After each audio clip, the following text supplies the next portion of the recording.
According to recent market trends, an average CMO tenure is less than 2 years. One of the recent Gartner reports announced the figure of 65% of CMO responsibilities experiencing overlap with other departments within the business, thus almost making the CMO Chief Alignment Officer across different functions. And yet, so many CEOs feel like their marketing does not deliver the value that they expect to get out of it. So today, then ask 2 questions. What value do you expect to see out of your marketing arm? And when do you feel like the deliverables do not meet the expectations? So today we're here to find out. I think if I'm going to be really practical, the end goal of marketing for a .com is going to be revenue generation.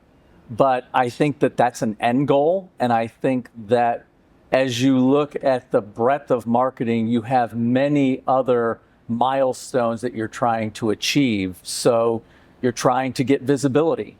You're trying to get awareness. You're trying to ultimately generate urges to know more, urges to see more, which leads to demand, and ultimately then you get transactional. So marketing is key to all of that, but I would have to say that we invest into marketing to generate more business. For me, I mean, revenue, obviously, pipeline generation.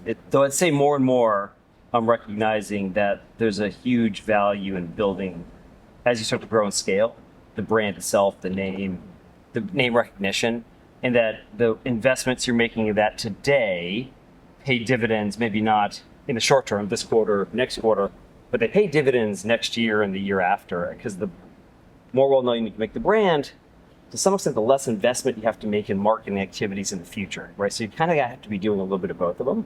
And I would say that my view on that has shifted over the last couple of years, where previously I would have been just like, it is all about MQLs and generating leads and generating pipeline. And I'm slowly being educated to change that viewpoint.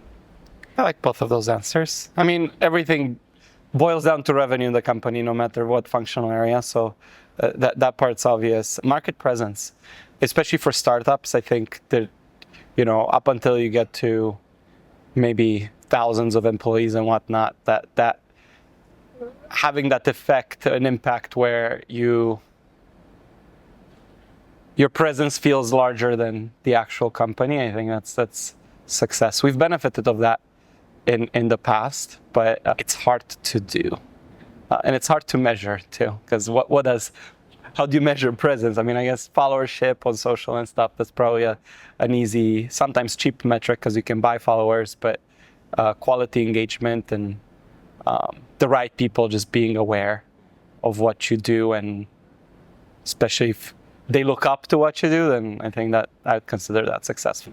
I agree that it's stage dependent. I think in the early stages, the primary job of marketing is to help the company discover how to most effectively communicate what and why they do what they do, and communicate it clearly and simply to as many people in your target ICP as possible.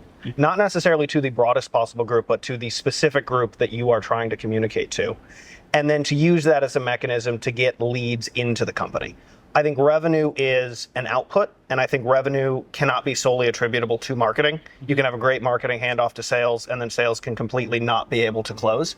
And so for me, I think the term MQL is a bit fuzzy, but can you effectively reach the target ICP? Can you communicate why they should care? And can you get them in the door to whatever your sales motion is, whether that's inbound, outbound, whatever that ends up being. And then priming the market for future outbound. Mm-hmm. That answers so well. I decided to kind of like back. I know. It just happens to me, Yeah. We're blessed. I know. I do actually. I want to poke at one thing. So what I've always been told is that, and I think that this has been borne out in kind of my experience. Brand building at a certain point, all marketing is brand marketing, right? Yeah. Nothing Salesforce says means anything at all. Like, it is completely fuzzy, it's completely nebulous. Yeah. It's about whatever latest buzzwords tie to them. Early on, you don't know, and no company, no matter how effective they are and how smart their leadership is, knows how to communicate their value perfectly to the target customers, right? And so I think in that early stage, it's all product marketing, or predominantly product marketing, while you figure out how do you explain what you do. And then as that iterates, that naturally builds the foundation of the brand, and then you start adding on top of that. Yeah, no, I think that's really important. I think that the difference I've seen in brand is, and this may be a little bit particular to us and our company, but in our space, there's some pretty heavy competition. It seems like there's always these sort of new entrants and things like that. And brand helps you build a little bit of a moat around the company. People start to recognize it. Like, they think of your name and they have a vision, a little bit of like who you are as a company, the people are, and in some markets that can be very important. Not all markets. I think from a practical standpoint, essentially it just lowers marginal CAC, right? Because you have to spend less time educating. The more people who know, the less you have to explain why they should talk to you, so that you get in earlier. But it also helps you differentiate, so that if you're competing against somebody, you're kind of head to head, and maybe it's a feature, someone's comparing features.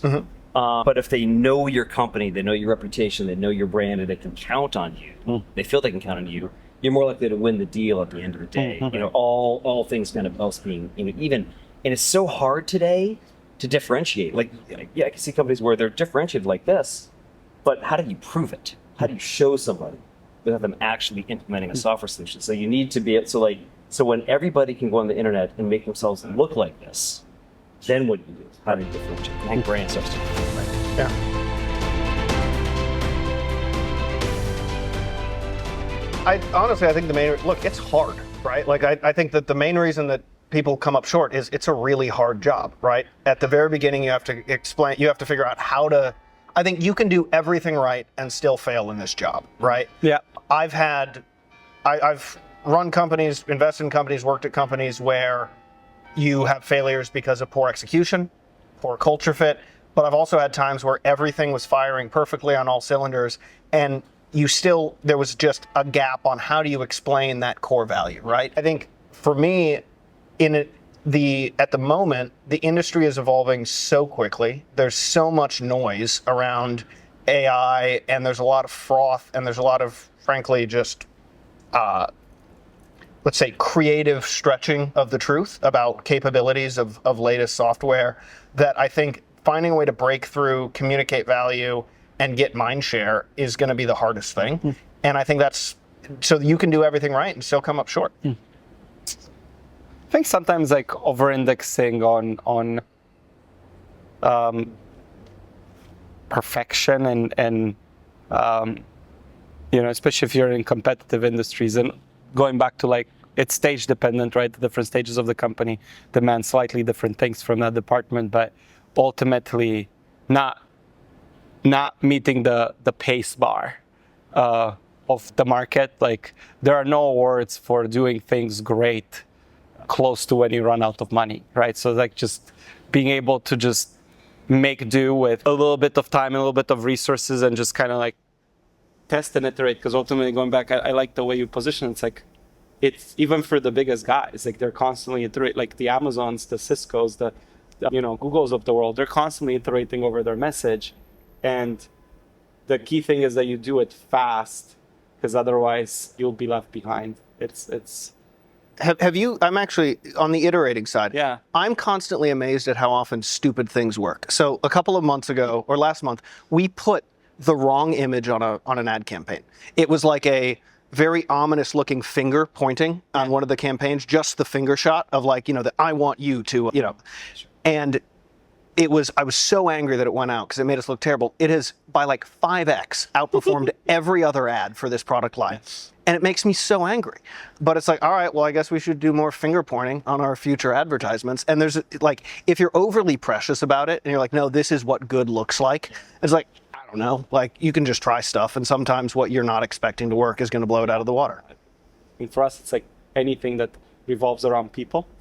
And then just product, but not super polished, clearly marketing, ooh, look at this perfect thing. It's sort of the one-off demo that an engineer just thought up the night before and be look at this cool thing I did, and you put the raw thing and everyone's holy shit, this is cool. Yeah. So it's super interesting, and it goes back to the point, can we get out these things faster? Stop overthinking it.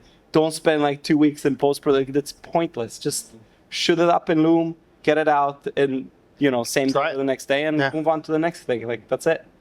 I'm in a unique position in that all my customers are CMOs, so I see huge amounts of what's going on in these organizations. The biggest thing that I see is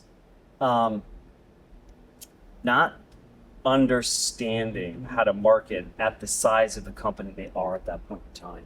So I often see people come in and they have a playbook and they execute that playbook. But the problem is they're executing a playbook for a company that's at a different stage or a market that's a different market. And so they're like, I've got this playbook, I come in, I do this, and it doesn't work. Then what? Well, then they leave and they go find another place to execute that playbook. That's every executive, like that's the biggest executive failure period, right? Exactly. Yeah. So what I see really work is when you have people that come in and either they're the right fit for the stage, they're the right fit for like kind of where they're at, or they can, to your point, they can iterate very quickly and they can find the right fit for the market you're going after, because every target ICP and persona react differently. You market to them differently. And if you have the perfect marketing, but this group of people that you really need to get to doesn't react to this marketing, it doesn't matter because they don't see it. And there may be something completely different you need to be doing to get to that group of people. Mm-hmm. And the people that test until they find, oh, I got some signal over here and something's working here, and then they iterate and they hone in on it, they find something that works. I found that's where it's successful. The challenge is that tends to, like you were earlier, that shifts over time. Are you in a position, given your product and given the authoritative kind of voice you would have with CMOs, are you able to tell them that, hey, you're going about this wrong? Would they listen? Can we tell them? We do often have those dialogues with their marketing operations people and their analytics people, because that's what we do. Mm-hmm. Do they listen? Sometimes. Okay. Sometimes no. Sometimes it's really, that's a very internal political thing that's going on. You have people that are, the best organizations, the ones that we work with that are really dialed in and working, they do have a very tight link between sort of a marketing analytics team that looks at data and figures this stuff out, and the CMOs and the leaders they have, like, I get this report every month and we sit down and we look at it and we go through it, and then we make our decisions next month based upon this data. When I see that, I actually see things start to really kind of get better for a lot of organizations, because they're doing, to your point, that they're iterating and they're finding things. The organizations where you have this group that's really looking at the data, has all these great things, but the CMO and the rest of the executives aren't listening, they're just running their playbooks. It kind of doesn't matter what the data's doing. Bjorn brought up a really interesting point. So if we assume that from an overarching perspective that marketing is there to generate revenue, marketing could be nailing it. A receiver can catch every single ball, no matter what, thrown to him, but that doesn't necessarily win the game. And marketing is really a crossroads of the company. And so you can put in all the due diligence to have the right brand representation, the right messaging, the right product marketing, but are the other functions within the company really tracking along with that and really absorbing it and working with marketing? Or are they looking at marketing going, do your thing and then we're going to sell? And where there's that disconnect, I think marketing can get blamed for that. And is that fair or not? This goes to my second point. It really all comes, and this is another point that you all have been mentioning, it comes down to measurements and analysis. And in that workflow that I described at the beginning, you really have to understand what's moving the process along and analyze actual data and say, this is working or this is not working. And if it's not, how do we adjust? And quite frankly, I think a lot of organizations and a lot of marketing personnel are trying to get the job done. And the measurements and the analysis are sort of like, yeah, that's great. We've already done that. Let's move to the next thing we need to get done. But that analysis is critical to making the kinds of adaptations that improve your marketing effort. And I just think sometimes we just get so busy and we move on to the next thing, and we need to stop and work with marketing and measure success. And if we didn't get what we needed, we need to adjust. Given that marketing is the most diverse function within the business, covering different departments from analytics to creative to campaigns and operations, we wanted to understand what priorities do CEOs have in terms of which function within the marketing appears to be the most important one. So we asked the question, if they were to hire their first marketer, what background would they look for in that marketing hire? And here are the answers. Can I joke first? Yeah, you could joke. Navy SEAL. I'm kidding. Swiss Army knife. Swiss Army knife. No, what I want is somebody who I love people who can go very deep into theory, but I want somebody who broadly understands how an organization works. And you were talking about this earlier, about the persona or the people out there consuming the marketing message. And so that breadth of understanding to me is really, really powerful, and how to act along that spectrum, or even to look and go, wait, our persona has shifted a bit, our product shifted, and now we need to make this adaptation. And I think that needs that breadth of understanding to make those adjustments. That's what I would do, is go for somebody who's a generalist. Can I take the opposite side of that bet? I'd love it. Okay, thank you. We got this going.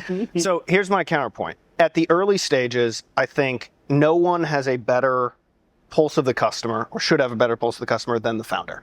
And it is a relatively straightforward couple of week sprint exercise to extract from that founder who the ICP is, why they're buying, what they care about, and putting that into a value. The legwork in the early days comes from how do you test which message resonates, what channels, how you get it in front of them. So if I had to have one, I would optimize for, early stage you always go for generalists, but I would focus on the side of who can get the message into as many channels and as many test cases and iterations as fast as possible. Because one thing I've seen, and a risk, is if you get a product marketer, they try to pull that away from the founder. And I think it's hubris to assume that, and Greg and I have this conversation at CIQ all the time, I'm a decently sharp guy. I don't know what this market wants. He does. He is the market, right?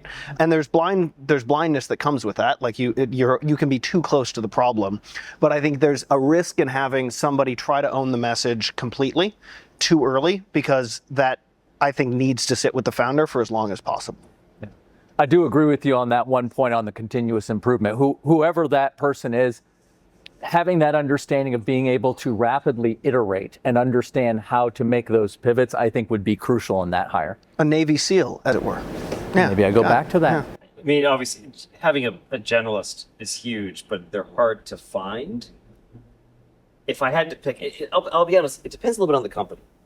For a SaaS company like what we do, I'd probably go demand gen. And just because it's so important to build that pipeline early on, that having somebody who, and you only have so many dollars to spend, and you can really overspend on ads and your demand gen if you don't get it right. Having somebody who can get that right and start to feed those pipelines, you start to build up. If you get that working at the start, almost everything else can be kind of built out of that. And if it doesn't work, a lot of this other stuff, again, for SaaS businesses, if you can't get that working at some level, you're a sales-led organization. You got to go to sales, right? We were benefactors. Our first employee was someone who historically worked on just all kinds of marketing stuff, was like an early employee at DocuSign, stay with it through the IPO and whatnot. So one of these people, generalist, doesn't have to work but enjoys the process. And he was our de facto first CMO.